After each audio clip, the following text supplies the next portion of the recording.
이 세상에 내 편이 있다는 것은 정말로 커다란 축복인 것 같습니다. 언제나 나를 믿어주고 기다려주는 사람, 어떠한 실수를 해도 다 덮어줄 수 있는 사람, 정말 힘든 시기에 함께 있어주는 사람이 여러분의 곁에 있으신가요? 아마도 여러분의 마음속에 떠오르는 사람이 있을 것입니다. 제 마음속에도 떠오르는 사람이 있습니다. 여자친구라고 딱 대답해야지 여자친구에게 점수를 따겠지만 솔직하게 얘기하면 바로 저에게 가장 소중한 분은 바로 부모님입니다. 어려운 출산과 육아를 하시면서도 저의 두상을 이쁘게 만들기 위해서 계속 돌리시고 저희 아버지 어머니가 군인이신데 그 근무를 하시는 와중에도 정말 열심히 돌렸다고 하시더라고요. 여러분 제 두상이 혹시 이쁘십니까? 감사합니다. 너무 감사한데요. 네? 어려운 출산과 육아를 하면서도 행복을 느끼고 그리고 자식을 위해서 헌신할 수 있는 사람, 가끔 자녀와 트러블이 생겨도 그래도 견디고 자녀를 끝까지 믿어주고 기다려주는 사람, 아무런 조건 없이 내 편이 되어주는 사람이 있습니다. 그러나 세상에서 아무런 조건 없이 내 편을 들어주는 사람을 찾는다는 것은 굉장히 어려운 일입니다. 굳이 부모님이 아니더라도 우리의 곁에 그런 사람이 단 하나라도 있다면 그것만으로도 우리는 커다란 축복을 받은 사람입니다. 왜냐하면 진정한 내 편이 있다는 사실만으로도 힘들고 지친 하루를 견디며 살아갈 수 있기 때문입니다. 나의 눈물을 닦아줄 수 있는 사람, 힘든 나를 위로해 줄 수 있는 사람, 지친 나를 말없이 안아주며 아무 말 없이 묵묵히 바라봐주는 사람이 있다면 우리의 하루는 힘들고 지친 하루가 아닌 내 편이 함께하는 행복한 하루가 될 것입니다. 그러나 언제나 내 편이 되어줄 것이라고 생각했던 사람도 언제나 함께할 수 없다는 사실을 알고 계신가요? 지금 여러분은 이 자리에 내 편이 있으십니까? 제 편이신 저의 부모님은 지금 이 자리에 안 계십니다. 심지어 오늘뿐만 아니라 평일에도 저는 부모님과 함께하기 힘듭니다. 왜냐하면 저는 이곳에서 2시간 반 정도의 거리에 있는 삼본에서 살고 있고 부모님은 파주, 운정에서 살고 계시기 때문입니다. 여기서 우리가 알 수 있는 사실 하나는 내 편이 되어주는 사람이 있더라도 언제나 함께할 수 없다는 점입니다. 단순히 같은 공간에 함께할 수 없다는 말이 아닙니다. 수명이 다해서 함께하고 싶어도 함께할 수 없는 시간, 갑작스러운 사고로 인해서 보고 싶어도 볼 수 없는 시간이 찾아옵니다. 내 편이 되어준 사람이 언제나 함께할 수 없다는 사실은 생각만 해도 슬프고 두려운 일입니다. 언제나 함께할 수 없는 시간이 다가올수록 사랑하는 자녀를 둔 부모님의 마음도 슬프고 두려울 것입니다. 왜냐하면 예수님을 따르는 제자들에게도 풍랑이 찾아온 것처럼 우리의 자녀들에게도 풍랑이 찾아오기 때문입니다. 사랑하는 자녀와 함께할 수 없는 그 공간에 찾아옵니다. 사랑하는 자녀의 학교나 학원에 찾아옵니다. 사랑하는 자녀의 직장에도 찾아옵니다. 사랑하는 자녀와 함께하고 싶어도 함께할 수 없는 그 시간도 찾아옵니다. 우리의 일상도 마찬가지입니다. 우리의 일상에도 풍랑은 찾아옵니다. 우리의 직장에도 찾아오고 우리의 집안에도 찾아옵니다. 내 편과 함께할 수 없는 시간에 찾아옵니다. 이것은 진리입니다. 예수님께서도 세상에서 너희가 환난을 당할 것이다 라고 분명히 말씀하셨습니다. 여기서 너희는 누구일까요? 바로 예수님의 제자들입니다. 여기서 제자란 예수님의 말씀을 배우고 예수님의 말씀을 따르는 사람들을 말합니다. 즉, 여기서 예수님의 말씀을 배우고 예수님의 말씀을 따르는 우리 또한 예수님의 제자라는 것입니다. 예수님의 말씀을 배우고 따라도 환난을 당한다는 사실에 기뻐할 사람이 있을까요? 단 한 명도 없을 것입니다. 그러나 예수님은 사랑하는 제자들을 향해서 세상에서 너희가 환난을 당할 것이다 라는 말씀에 이어서 다음과 같은 말씀을 하십니다. 담대하라, 담대하라고 말씀하십니다. 오늘 예수님의 말씀을 배우고 따르는 제자 여러분, 예수님의 말씀대로 풍랑 가운데 담대하시길 바랍니다. 사랑하는 자녀들에게 다가올 풍랑 가운데서도 담대하시길 바랍니다. 오늘 본문에 예수님께서 사랑하는 제자들을 위해서 하신 행동과 말씀을 기억하며 담대하시길 바랍니다. 오늘 본문 45절을 보면 오병이어의 사역을 마치신 예수님은 제자들에게 배를 타고 벳세다라는 장소로 먼저 가라고 말씀하고 계십니다. 그리고 사랑하는 제자들이 배를 타고 벳세다로 가는 동안 예수님은 오병이어의 기적을 체험한 사람들을 집으로 돌려보내십니다. 그러나 오병이어의 기적을 체험한 사람들은 예수님의 곁을 쉽게 떠나려 하지 않았습니다. 왜냐하면 오병이어의 기적을 베푸신 예수님을 강제로 자신들만의 왕으로 삼으려 했기 때문입니다. 결국 예수님은 혼자서 무려 5,000명이 넘는 인원을 돌려보내는데 적지 않은 시간과 수고를 하셔야만 했습니다. 여기서 우리가 한 가지 생각해 봐야 할 점이 있습니다. 이 땅에 인간의 몸으로 오신 예수님의 몸 상태입니다. 인간의 몸으로 오신 예수님의 몸은 하루 종일 5,000명 앞에서 말씀을 가르치시고 그 인원들을 배웅하시느라 매우 지치고 힘들어 하셨을 것입니다. 그럼에도 불구하고 예수님은 힘들고 지친 몸을 이끌고 기도하러 산으로 올라가십니다. 왜? 대체 왜? 예수님은 왜 지친 몸을 이끌고 산으로 올라가신 것일까요?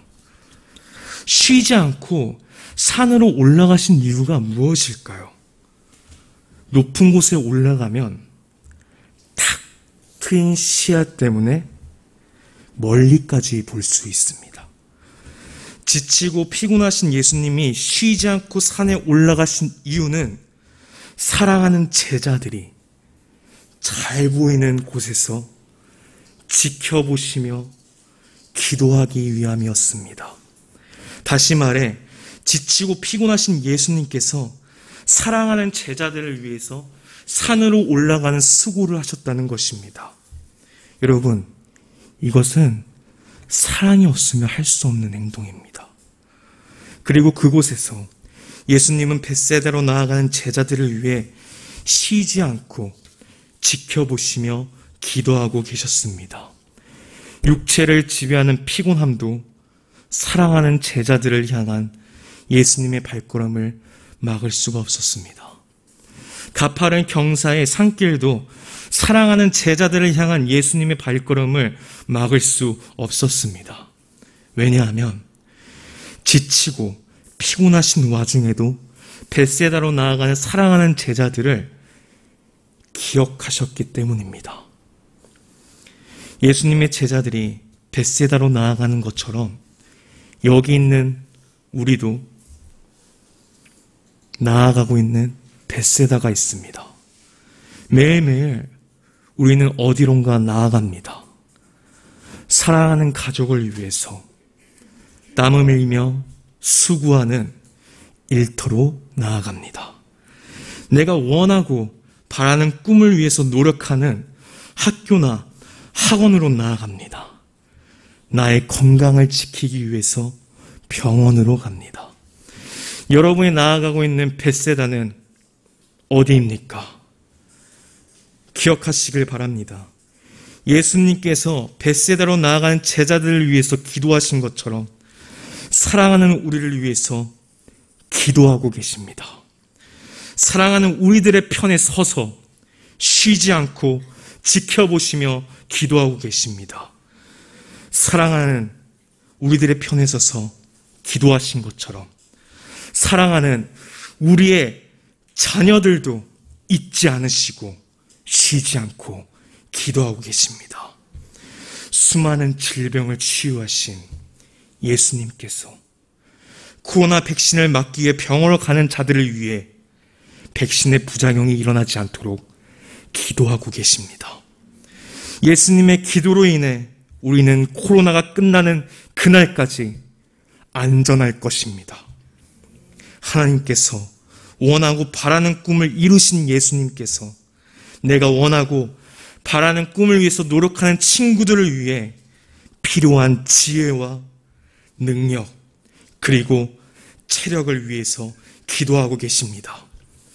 예수님의 기도로 인해 우리 중고등부 친구들이 원하고 바라는 꿈은 반드시 이루어질 것입니다.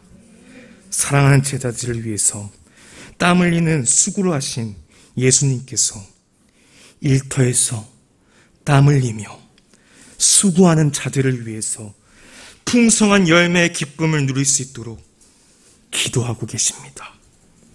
예수님의 기도로 인해서 우리는 부족함 없이 살게 될 것입니다.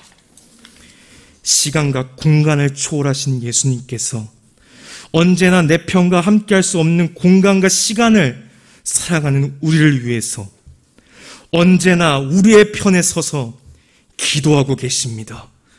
제한된 시간, 제한된 공간, 그 모든 것은 우리를 향한 예수님의 무한한 사랑을 막을 수 없습니다. 그러니 사랑하는 부모님 여러분, 여러분의 자녀와 함께할 수 없는 순간이 오더라도 두려워하지 마시길 바랍니다. 담대하시길 바랍니다. 우리 아이가 어디에 있든지 무엇을 하든지 예수님께서 우리의 자녀의 편에 서서 기도하고 계십니다.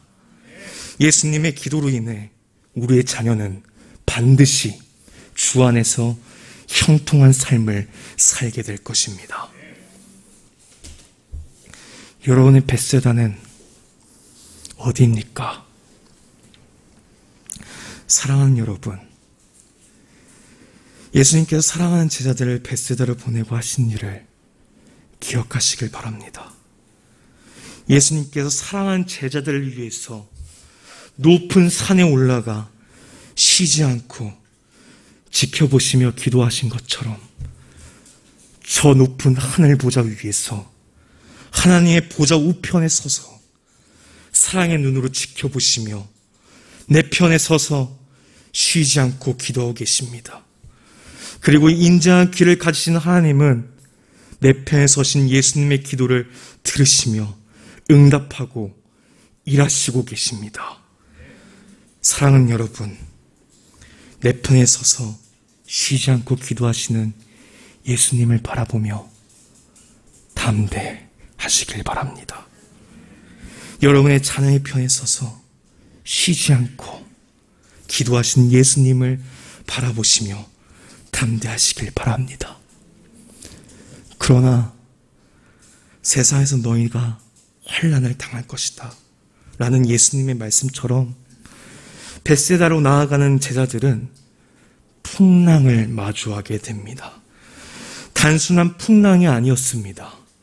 과학자들의 연구에 따르면 제자들이 마주했던 풍랑은 중동 지역에서 가끔 발생하는 특별한 현상이었다고 합니다. 엄청난 파도를 일으키는 강한 바람 때문에 한치 앞을 볼 수가 없고 몇 시간 노를 저어도 1m도 나아갈 수 없는 바람이었다고 합니다. 그래서 베드로와 같은 베테랑 어부들이 포함된 제자들조차 그 풍랑을 감당할 수가 없었습니다. 시작점으로도 돌아갈 수 없었고 나아갈 수도 없었습니다. 그 상황 속에서 제자들은 무력감을 느꼈을 것입니다. 그뿐만이 아닙니다. 밤 사경이 지나도록 우직하게 노를 저었기에 제자들의 몸은 힘들어서 죽을 것만 같았습니다. 풍랑으로 인해 생긴 거센 파도는 제자들의 배를 흔드는 것도 모자라서 제자들의 믿음도 흔들고 있었습니다. 죽음에 대한 공포가 그들을 엄습했을 것입니다. 제자들 중에서 모든 것을 포기하고 자포자기에 빠진 사람들도 있었을 것입니다. 사랑하는 제자들이 풍랑과 싸우고 있을 때 예수님은 밤 사경이 지나도록 무엇을 하고 계셨을까요? 예수님은 밤 사경이 지나도록 사랑하는 제자들의 편서 쉬지 않고 지켜보시며 기도하고 계셨습니다. 여기서 우리는 밤 사경에 대해서 알아볼 필요가 있습니다. 밤 사경은 새벽 4시 그리고 6시에 해당되는 시간입니다. 즉 예수님은 졸지도 않으시고 주무시지도 않으시고 사랑하는 제자들의 편에 서서 쉬지 않고 지켜보시며 기도하고 계셨습니다. 사랑하는 제자들이 풍랑과 싸울 때 예수님도 함께 풍랑과 싸우시며 기도하고 계셨습니다. 바람에 찢겨지는 살갗, 그것을 모든 것을 견디며 기도하고 계셨습니다. 거기서 멈추지 않으시고 예수님은 사랑하는 제자들과 함께하기 위해서 발걸음을 옮기셨습니다. 사랑하는 제자들을 두려움에 떨게 했던 거센 파도를 발 아래 두고 걸어오셨습니다. 여러분의 밤 사경은 언제입니까? 잠 못 이루는 밤, 눈물로 베개를 적시는 밤, 남 모르게, 가족도 모르게 혼자서 신음을 삼키는 밤. 우리는 위기와 고난이 닥칠 때 우리의 예수님이 계시지 않는 것처럼 느껴집니다. 또 계신다 할지라도 마치 주무시는 것처럼 느껴질 때가 많습니다.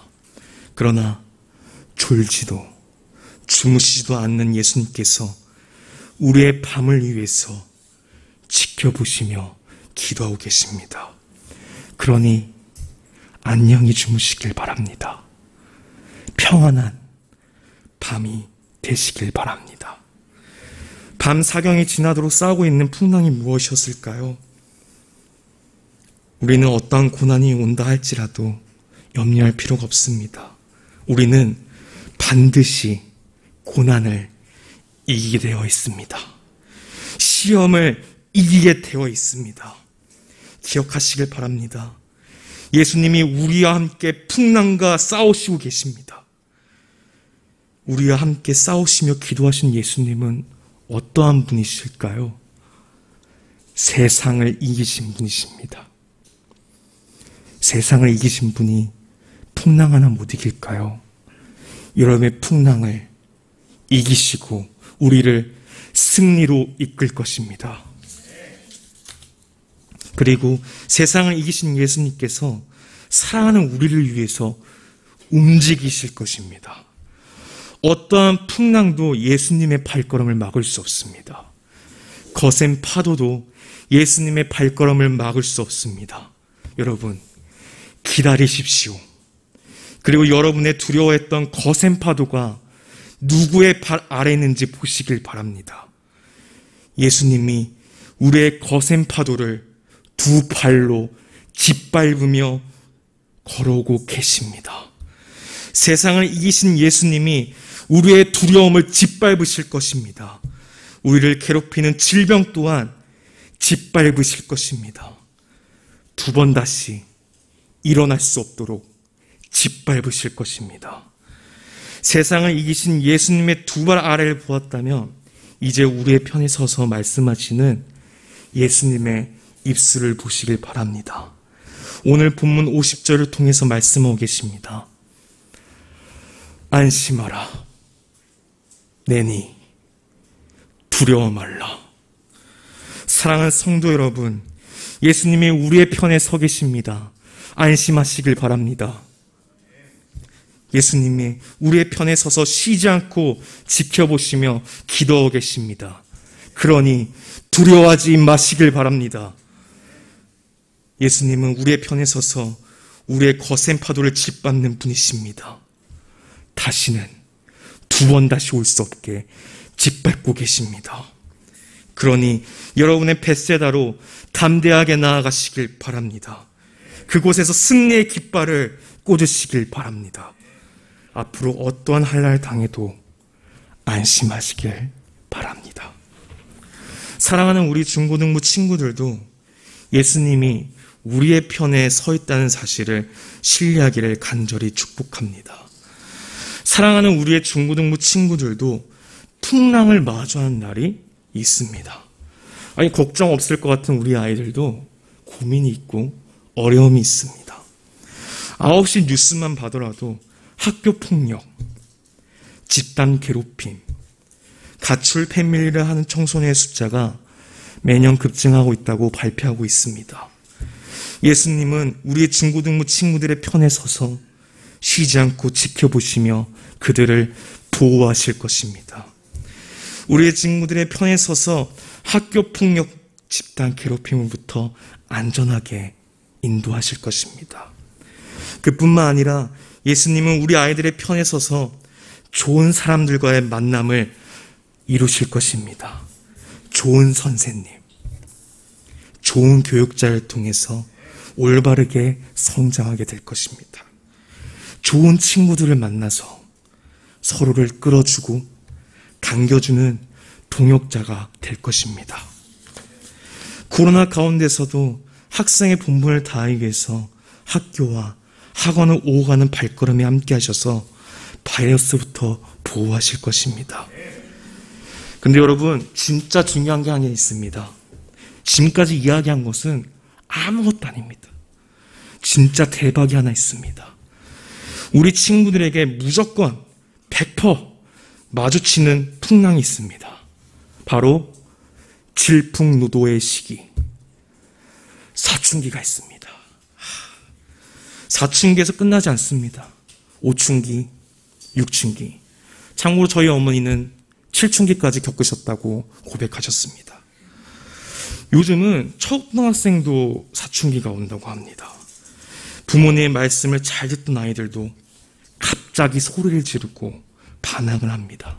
일단 밥 안 먹어. 이건 기본입니다. 그리고 방문을 하루 종일 걸어 잠그고 나오지 않습니다. 부모님과의 대화가 단절되기도 합니다. 그래서 사춘기는 우리 아이의 풍랑이자 우리 부모님들의 풍랑이기도 합니다. 예수님은 우리 부모님과 아이들의 편에 서서 무사히 사춘기가 지나가도록 지켜보시고 기도하실 것입니다. 사랑하는 우리 중고등부 친구들도 예수님이 우리의 편에 서 있다는 사실을 신뢰하시길 바랍니다. 앞으로 만나게 될 풍랑을 예수님과 함께 지혜롭게 헤쳐가시길 간절히 축복합니다.